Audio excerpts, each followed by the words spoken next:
Voici la dernière partie du chapitre sur les fonctions affines, c'est le grand 4, déterminer une fonction affine. Déterminer une fonction affine, ça voudra dire qu'il faudra trouver son expression algébrique, son ax plus b, c'est-à-dire qu'il faudra trouver quel est le a et quel est le b. Est-ce que la fonction est égale à 2x moins 3? Est-ce que la fonction est égale à moins 6x moins 7? Peu importe, il faudra déterminer cette fonction. L'objectif donc, c'est de déterminer l'expression algébrique d'une fonction affine en connaissant deux points sur la droite. Graphiquement, si vous connaissez deux points, il y a pas 36 droites qui passent par deux points, il n'y en a qu'une, hein. Et bien donc par le calcul, ça devrait être pareil. Si on vous donne les coordonnées de ces deux points, par le calcul, on devrait être capable de trouver le petit a et le petit b qui définissent cette droite, qui définissent l'expression algébrique de la fonction affine. Il faut forcément deux informations pour définir une droite de façon unique. Si vous avez un seul point, il y a plein de droites qui passent par un seul point. Par contre, si vous avez deux points, il y aura une seule fonction affine possible. Donc l'objectif, vous le notez ou pas, moi je l'efface. Exemple d'énoncé, donc ça par contre, il faut le noter. Donc exemple d'énoncé, déterminer l'expression algébrique de la fonction affine f telle que f de 10 égale 2 et f de 3 égale moins 5. Vous voyez, on vous donne comme ça deux indices, deux indications. En fait, on vous donne deux couples d'antécédents et images. Ici, par exemple, vous savez que si vous prenez 10 comme antécédent, l'image c'est 2. Ici, vous savez que si vous prenez 3 comme antécédent, l'image c'est moins 5. Et bien du coup, je peux déjà représenter la tête que va avoir la fonction. Même si je ne sais pas quel est son a et quel est son b, je peux déjà représenter que antécédent 10, image 2, si je me place à 10 en x, ça va passer par la hauteur 2. Que comme l'image de 3, c'est moins 5, j'ai un deuxième point ici de coordonnées 3 et moins 5. Et du coup, comme je sais que je cherche une fonction affine, je sais que c'est la droite qui passe par ces deux points-là. Donc graphiquement, c'est exactement comme si nous cherchions l'expression algébrique de la fonction dont la représentation est une droite qui passe par les points de coordonnées 10, 2 et 3, 5. Ça, je l'efface. Vous allez donc vous écrire juste l'énoncé et puis à côté ce petit schéma que vous pouvez faire à main levée parce que sinon ça va être trop grand là pour aller jusqu'à 10. Et c'est inutile de faire quelque chose de précis ici. Alors la méthode, ça va se faire en 3 fois. Premièrement, puisque la fonction est affine, vous savez déjà la tête que va avoir l'expression algébrique. Vous savez déjà que ça va être f de x égale à x plus b. Faut trouver le a, faut trouver le b, mais comme c'est affine, c'est déjà ax plus b. Si c'est pas une fonction affine, vous ne trouverez jamais la fonction qui passe par ces deux points. Parce que suivez ma souris, la fonction elle peut faire des vagues comme ça entre, elle peut faire une parabole qui va vers le haut et qui redescend, elle peut faire une parabole qui descend et qui remonte, ça peut faire totalement n'importe quoi, mais là, comme c'est une fonction affine, on sait que ça fait une droite.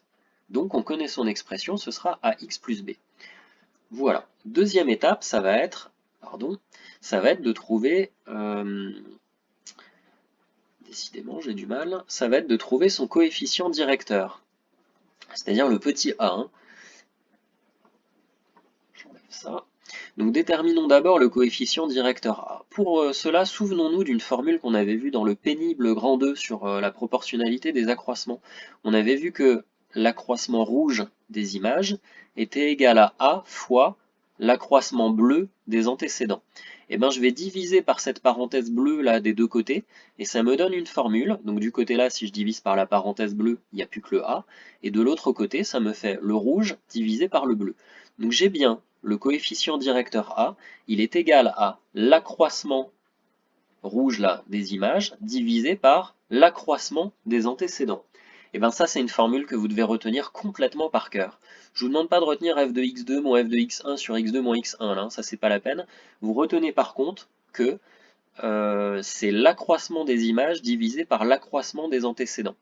Donc vous notez, exemple d'énoncé, le petit schéma à main levée, méthode 1, ça vous notez, 2, déterminons d'abord le coefficient directeur A, et on va juste noter ça, là, vous embêtez pas avec les x2, x1, vous mettez que le coefficient A, il est égal à l'accroissement des images divisé par l'accroissement des antécédents. C'est ce que nous avions vu dans le grand 2.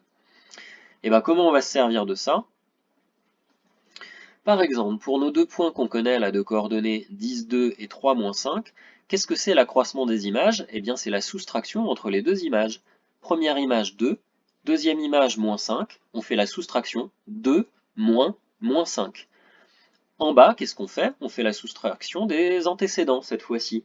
Premier antécédent 10, deuxième antécédent 3. Et bien en bas, on va noter 10 moins 3. Il n'y a plus qu'à faire le calcul, hein. 2 moins 5, c'est 2 plus 5, ça fait 7. 10 moins 3, ça fait 7. Et on trouve 1 pour le petit a. Tout simplement.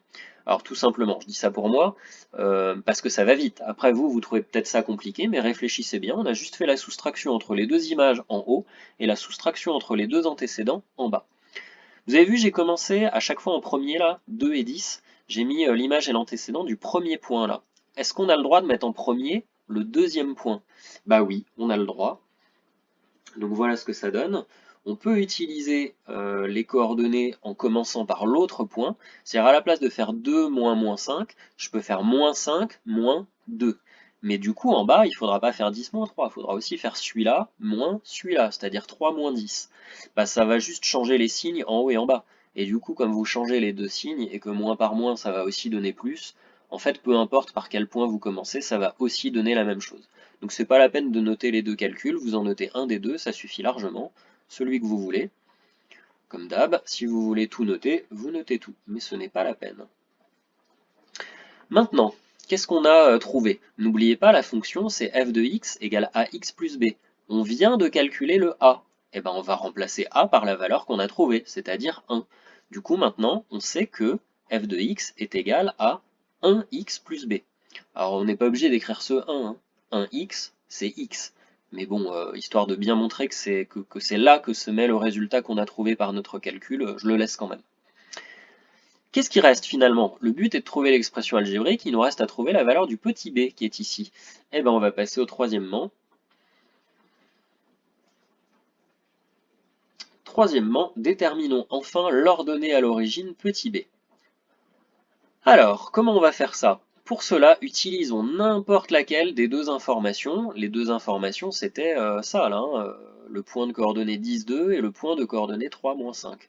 On va prendre plutôt 10, 2, parce que vous voyez, là, il y a un négatif, donc c'est toujours un petit peu pénible quand il y a des signes moins. Donc utilisons plutôt 10 et 2. Pour cela, donc je disais, utilisons n'importe laquelle des deux informations, ainsi que l'expression f de x égale 1x plus b, que nous venons d'obtenir. Qu'est-ce que ça nous donne? Eh bien par exemple, donc j'ai dit, on prend f de 10 égale 2. Ça signifie que si vous remplacez x,